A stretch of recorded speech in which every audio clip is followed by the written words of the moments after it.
Well, hello, my YouTube friends and family. So, today we're going to do 10 books for $10 in the romance section. And if you are interested, this will be lot 71. You can contact me through Minda's Bookstore and more on Facebook or Tammy's Makeup Treats at gmail.com. And if not, it's also a resource channel for people who have Kindles and Nooks or whatever you like to read on the web, because I will give you the ISBN numbers where you can go find these books if you're interested when I read the synopsis, is to let you know what kind of books are out there. So this one here is actually by a really good author. I actually like this author. Her name's Johanna Lindsey. This is called Love Me Forever, and the copyright is in 1995. And this is what the book looks like. And that means that all these are $1 a piece. Nice, thick, good reads.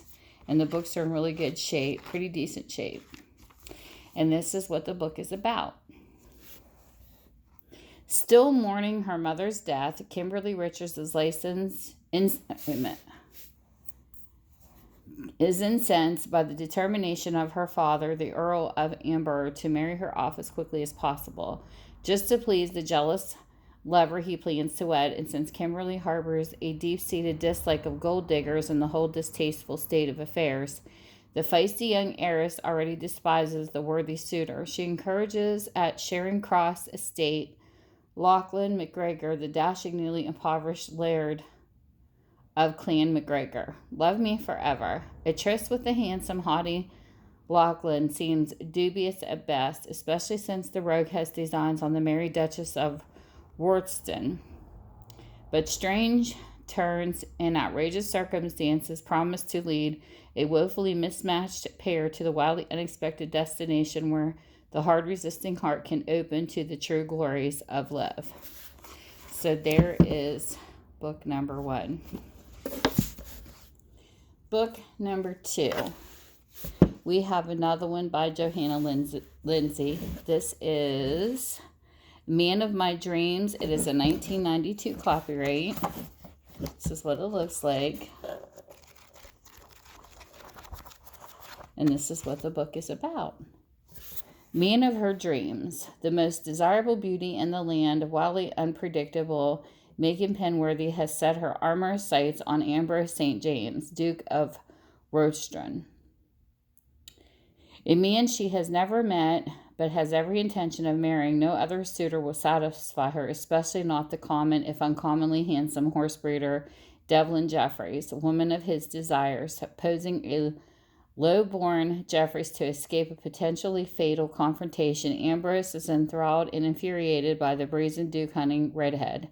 Without revealing his true identity, the notorious rogue vows to foil Megan's plans to wed the man of her dreams, never imagining the Channing schemer would turn out to be the only woman he would ever dream of marrying. Johanna Lindsey, America Loves Lindsey. Her phenomenal string of 24-hour blockbuster bestsellers has proven experienced the storytelling magic that makes each and every Johanna Lindsey novel impossible to put down. And that's so true. She does write great novels. Book number 2. Here is book number 3.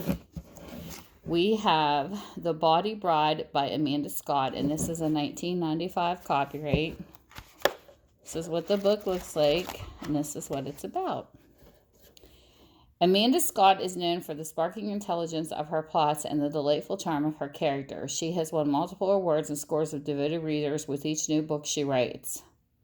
By turns tender, romantic, and witty, The Bawdy Bride is Amanda's best yet. An arranged marriage has just been made. Anne Davis, the bride of Lord St. Ledger's, a man she scarcely knows, accompanying her new husband to the priory, his ancestral estate. She finds herself embroiled in a world of intrigue and adventure. Who is responsible for the mysterious events there, including the suspicious death of St. Ledger's brother, the Duke? Are Anne's near-fatal brushes with fate the random events they seem, or is there something more sinister going on in her new home? And is the man she married the perfect gentleman she's tempted to love, or something darker and far more dangerous? Read The Bawdy Bride and find out. This book is a treasure. So there is book number 3. Book number 4. This one is called The Eagle and the Dove by Jane Feather. This is a 1991 copyright. A little bit of writing here on the inside of the cover. This is what the book looks like. This is what it's about. An imperious capture, heading a thundering cavalcade of richly dressed Moorish soldiers, Lord Hassan commands attention with just one glance from his deep black eyes. With one look, he knew that he had to have the chestnut-haired beauty who returned his stare with such bold, sensual defiance.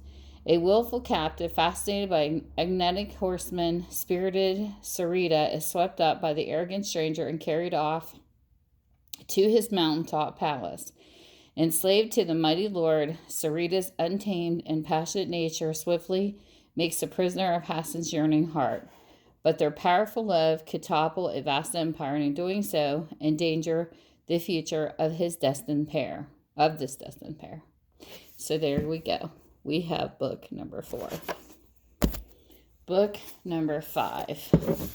This one here is called Into the Wild by Beth Ciotta.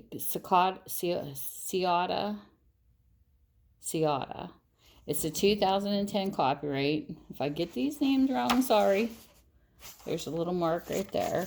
This is what the book looks like. This is what it's about. She needs adventure. He needs taming. Things are about to get wild. When River Kane's fiance abandons her at the altar for being too conventional, she's heartbroken. But everything changes when her strange archaeologist's father sends her his journal. Filled with cryptic maps and note indicating and he's in mortal danger, worried, River faces her greatest fears. He's in mortal danger. No, I just read that. Worried, River faces her greatest fears and flies to the Amazon to find him. But he needs a guide, someone completely unlike danger-seeking Spencer McGraw. A charismatic treasure hunter who thrives on risk, Spencer hosts the popular TV show Into the Wild, dedicated to locating lost treasures and mythical icons, but River's father's life depends on discretion, and Too Sexy Spencer is all about publicity. Forced to team up, they embark on a jungle adventure ripe with temptation and danger, ultimately discovering a hidden treasure that could alter history and a steamy love never expected. So there is book number 5. Book number 6. This is called A Good Day to Marry a Duke by Betina Krahn. This is a 2017 copyright. This is what the book looks like. And this is what it's about. Daisy Bumgarden isn't thrilled to be trying to catch a duke's attention while dressed like a flower pot caught in a swarm of butterflies. But after all, when in Rome, or in this case, London society, since her decidedly disastrous debut among New York's privileged set, the sassy Nevada Spitfires' last chance to marry well lies across the pond, where in England, if she must restrain her free spirit, not to mention her ribcage, so be it. She knows she owes it to her 3 younger sisters to succeed. Now under a countess's tutelage, Daisy appears the perfect duchess in training, until notorious ladies' man Lord Ashton Graham, at distraction of the most dangerous kind, glimpses her mischievous smile and feisty nature and attempts to unmask her motives. Daisy has encountered snakes on the range, but one dressed to the nines in an English drawing room is positively unnerving and unmaddeningly seductive when a veiled plot emerges to show up Daisy as unworthy of aristocracy as... will Ashton be her worst detractor, or nobleman she needs most of all? So there you go. It's book number 6.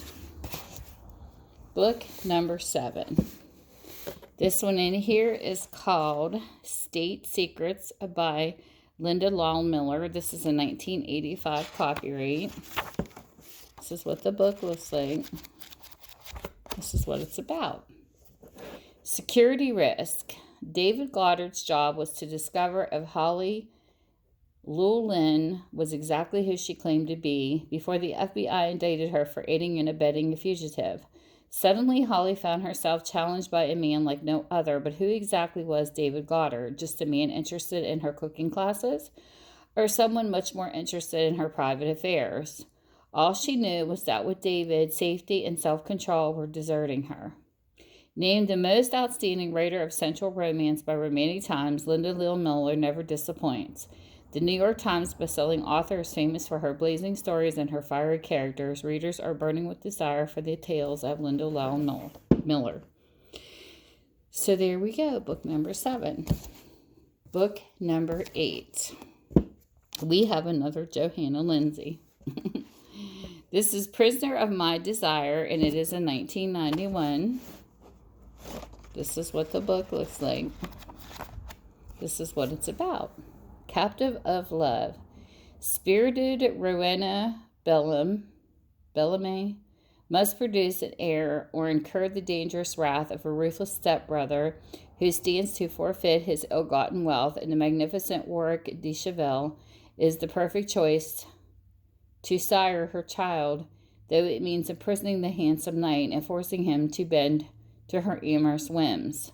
Slave of passion, vowing to resist, but betrayal by his own virility, noble Warwick is intoxicated by Rowena's sapphire eyes and voluptuous beauty, yet all the while he plans a fitting revenge, eagerly awaiting the time when his sensuous capture becomes his helpless captive, and is made to suffer the same rapturous torment and exquisite ecstasy that he himself has endured. So there you go. That is book number 8. Book number 9. This is Christmastime Cowboy by Maisey Yates, and this is a 2017. This is what the book looks like. Nice and thick. And this is what it's about. It's Christmas in Copper Ridge, and love is waiting to be unwrapped. Falling for a bad boy once is forgivable. Twice would just be foolish. When Sabrina Layton first offered her teenage innocence to gorgeous tattooed Liam Donnelly, humiliated her, then left town. The hurt still lingers, but so does the crazy spark, and they still have to work together to set up her family winery's new tasting room by Christmas. Why not work him out of her system with a sizzling affair?